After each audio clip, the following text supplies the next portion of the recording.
नमस्कार दोस्तों, मैं हूं आपकी होस्ट पारुल और एक बार फिर से आप सभी का स्वागत है नेचर मेनिया में। दोस्तों, आप सामने देख रहे हैं मोगरे पर आ रहे हैं ढेर सारे फूल और ढेर सारे फूल लाने के बहुत सारे तरीके होते हैं। हम कोई भी फूलों वाला पौधा लाते हैं, लेकिन होता क्या है, लाकर बस रख देते हैं और फ्लावरिंग उनमें होती नहीं है। उसके बहुत सारे रीज़न होते हैं, क्योंकि फ्लावरिंग के भी बहुत सारे तरीके होते हैं।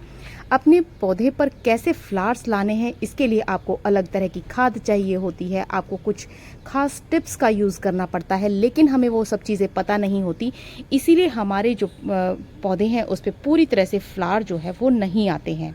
आप देख सकते हैं पूरा का पूरा जो पौधा है वो फूलों से बिल्कुल लथपथ हो रखा है। और आपको सबसे बड़ा रीज़न इसका यही बता देती हूँ कि इसमें मदर प्लांट इस टाइम पर नहीं है। पहले इसमें मैंने इसी वाले गमले में मदर प्लांट लगाया हुआ था, लेकिन अब मैंने कम से कम 8 से 9 कटिंग्स जो हैं सिर्फ और सिर्फ मोगरे की ही उसी मदर प्लांट की लगाई हुई हैं। मदर प्लांट मेरे यहाँ 40 साल से लगा हुआ था और उसमें कभी भी फ्लावरिंग नहीं होती थी, 1-2 फूल आकर ही रह जाता था। लेकिन मैंने मदर प्लांट को वहाँ से निकाल कर ज़मीन में लगाया, अब उसमें भी फ्लावरिंग होती है। और उसकी जितनी भी कटिंग्स थी, 7-8 कटिंग, पतली से पतली कटिंग भी इसकी बहुत आसानी से चल जाती है। तो हर साल आपको अपने पौधे की कटिंग लगानी है और कटिंग पे ही ज़्यादा से ज़्यादा फ्लावरिंग भी होती है।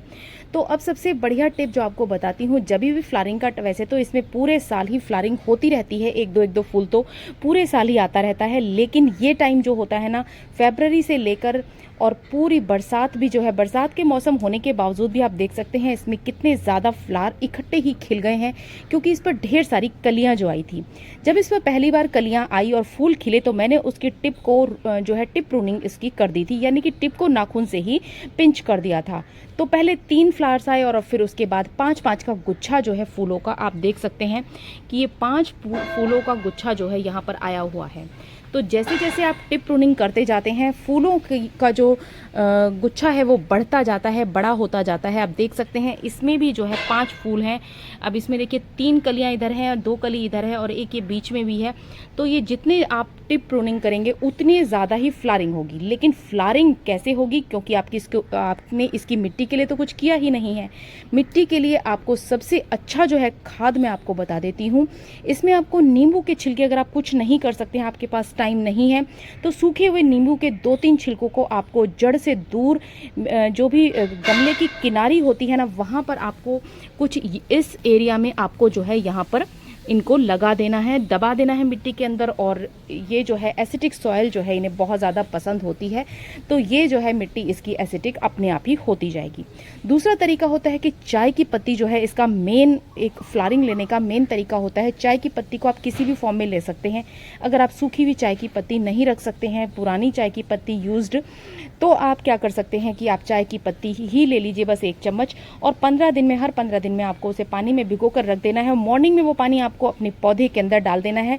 पानी जो है ऑलरेडी पौधे के अंदर नहीं होना चाहिए। आप ये श्योर कर लें कि पहले दिन आप उस पौधे में पानी ना डालें और अगले दिन भरकर जो है सिर्फ 1 चम्मच आपको 12 इंच के गमले में रखना है और 1 मग पानी आपको, 1-1.5 मग पूरा का पूरा पानी भरकर आपको उसमें इकट्ठे ही डाल देना है।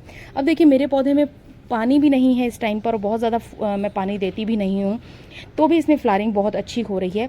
लेकिन इसको बिल्कुल ऐसा भी नहीं करना है कि सूखने ही देना है, सूख ही जाए। जितनी भी ये सूखी वजह से जहाँ पे फ्लावरिंग हो चुकी है ना, उस वाले हिस्से को आपको हटाते रहना है। ये देखिए जितनी भी फ्लावर अब आ रहे हैं, अब 5-5 के गुच्छे से आ रहे हैं। पहले 3-3 के गुच्छे से आ रहे थे, अब 5-5 जो है फ्लावर एक ही उस पर आ रहे हैं। और इतनी ब्रांचेस झुक गई हैं फूलों की वजह से ही। आपने सुना ही होगा कि जो फूलों और फलों से लदा हुआ जो पेड़ होता है वो हमेशा झुका रहता है, यानी कि जो भी बड़े लोग होते हैं, जो भी अच्छे लोग होते हैं, वो हमेशा डाउन टू अर्थ होते हैं। तो यही फूल और फल भी हमें सिखाते हैं, यानी कि पौधे भी हमें यही सिखाते हैं कि हम कितने भी बड़े क्यों ना हो जाएं, हमें हमेशा डाउन टू अर्थ ही होना चाहिए। तो ये देखिए, आप देख सकते हैं मेरा जो पौधा है वो फूलों से भरा हुआ है। और मुझसे बहुत लोग ये पूछते हैं कि इतने सारे फूल इकट्ठे ही आपके जो है पौधे पर कैसे आ गए। तो ये एक ब्रांच नहीं है, मैं आपको दिखा भी देती हूँ। ये कई सारी ब्रांचेस मैंने लगाई हुई हैं। आप देख सकते हैं। और चाय की पत्ती आपको इस ऊपर ही नज़र आ जाएगी, अभी मैं मिक्स भी नहीं कर पाई थी। और हर 15 दिन में मैं इसमें चाय की पत्ती डालती हूँ, और मेरे घर की बनी हुई कंपोस्ट तो मैं ज़रूर ही डालती हूँ। 15 दिन बाद मैं जो है चाय की पत्ती डालती हूँ, कम से कम 1 मुट्ठी भर के डाल देती हूँ। और उसके ही 15 दिन बाद मैं इसमें जो किचन की मेरी कंपोस्ट मैं घर में ही तैयार करती हूँ वो वाली डाल देती हूँ। तो किचन की कंपोस्ट में तो आपको सभी तरह के न्यूट्रिएंट्स मिल जाते हैं जो पौधे को चाहिए होते हैं, और किचन की कंपोस्ट आप हर तरह के पौधे में डाल सकते हैं। और फ्लावरिंग और फ्रूटिंग अगर आपने किसी पौधे से लेनी है या सब्जियां लेनी है तो उसके लिए तो बेस्ट होती है आपकी किचन की कंपोस्ट। और पत्तियों की खाद जो है वो सब्जियां लेने के लिए वो भी बहुत अच्छी होती है, इसलिए मैं हमेशा मिक्स जो है कंपोस्ट बनाने की कोशिश करती हूँ, या फिर बाद में मिक्स कर लेती हूँ। इस तरह की टिप्स का जो है यूज़ करेंगे तो आपका पौधा भी जो है फूलों से हमेशा भरा रहेगा। अभी मैं इसमें पानी डालने वाली हूँ, क्योंकि इस पर अभी धूप जो है बहुत ज़्यादा देर तक नहीं रहती है, और अभी इस पर धूप जो है थोड़ी देर के बाद ही आनी स्टार्ट होगी। तो पहले ही मैं इसमें पानी डाल दूंगी, और 1 मग से ज़्यादा पानी नहीं डालती हूँ। 12 इंच का मेरा गमला है। अगर आपका गमला जो है ज़्यादा, वैसे आपको इसके लिए ज़्यादा बड़े गमले की यूज़ करने की ज़रूरत नहीं है। 10 इंच से लेकर 12 इंच के गमले में आप बड़े ही आसानी से इसकी कटिंग लगा सकते हैं। छोटे से छोटे गमले में भी अगर आपने 3-4 कटिंग लगा रखी है तो उसमें भी इस तरीके से भर भर के आप फ्लावरिंग जो है इससे ले सकते हैं।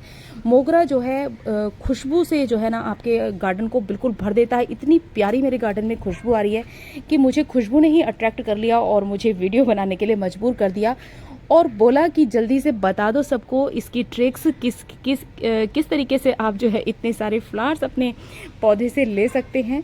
तो अभी भी जो है फ्लावरिंग होती रहेगी जब तक मैं इसमें खाद डालती रहूँगी। हर 15 दिन में आपको इसमें खाद डालनी है। दूसरा, इस चीज़ का और ध्यान रखना है, जितनी भी इस तरह की पत्तियाँ आपको नज़र आए ना, इस तरह की सूखी या गंदी पत्ती, आपको उन्हें ज़रूर से हटाना है, क्योंकि वही जो है आपके पौधे को में कीड़ा वगैरह भी लगा सकती है और आपके पौधे को ख़राब भी कर सकती है। एक ही पत्ती जो है वो पूरे के पूरे पौधे को ख़राब करने के लिए काफ़ी होती है। तो जितनी भी सड़ी हुई गली हुई पत्तियां होती हैं, या फिर आपके गमले की मिट्टी में ही कोई सड़ी गली पत्तियां होती हैं, तो उन्हें भी आपको टाइम टू टाइम हटाते रहना पड़ता है। और उन्हें देखते रहिए कि किसी तरह की कोई बीमारी आपके प्लांट पर ना लगी हो। चेक करते रहना पड़ता है कि पत्ते जो हैं वो बिल्कुल साफ़ सुथरे होने चाहिए। जितना साफ़ सुथरा आपका प्लांट होगा उतने ही ज़्यादा आप फ्लावरिंग भी ले सकेंगे। कि आपने कई बार सुना भी होगा कि एक ही मछली सारे तालाब को गंदा कर देती है। अगर ज़रा सा भी कीड़ा या फिर कोई फंगस या फिर कुछ भी आपके पौधे में बीमारी है तो वही जो है आपके पूरे पौधे को ख़राब करने के लिए काफ़ी होता है। तो देखिए, काफ़ी पौधा जो है मेरा झुक गया है, क्योंकि इसमें फ्लावरिंग काफ़ी अच्छी हो रखी है। और बता देती हूँ आपको कि आपको कभी भी पौधा, ये वाला पौधा सिर्फ एक गमले तक सीमित नहीं रखना है। आपको हर थोड़ी थोड़ी दूरी पर ये वाले गमले की ये वाले जो पौधा है उसकी कटिंग ज़रूर लगानी है, जिससे कि गार्डन में ज़्यादा से ज़्यादा फ्लावरिंग होगी, और जितने भी जो है बाकी प्लांट्स होंगे वो भी जो है इसके साथ होने से सुरक्षित बने रहेंगे। क्योंकि कुछ कीड़े ऐसे होते हैं जो खुशबू से भी भागते हैं, और कुछ जो है वो खुशबू से अट्रैक्ट होते हैं। तो ये गार्डन का एक रूल होता है कि आपको इस तरह के प्लांट, अगर आपको फ्लावरिंग भी बहुत ज़्यादा चाहिए और फ्लावरिंग वाले प्लांट ही आपको ज़्यादा पसंद है, तो मोगरा तो आपका हर फ्लोर पे और हर जगह पर होना ही होना चाहिए। वीडियो आप लोगों के लिए यूज़फुल रही होगी। अगर यूज़फुल रही है और इंटरेस्टिंग लगी है तो वीडियो को लाइक ज़रूर करें, शेयर ज़रूर करें, और अगर आप चैनल पर नए हैं तो चैनल को सब्सक्राइब ज़रूर कर लें, जिससे कि मेरी आगे आने वाली सारी इन्फॉर्मेटिव और यूज़फुल वीडियो की इन्फॉर्मेशन आप सभी के पास सबसे पहले पहुंचे। बेल आइकन को दबाना बिल्कुल ना भूलें। मिलते हैं नेक्स्ट वीडियो में, तब तक के लिए take care and bye bye. Happy gardening.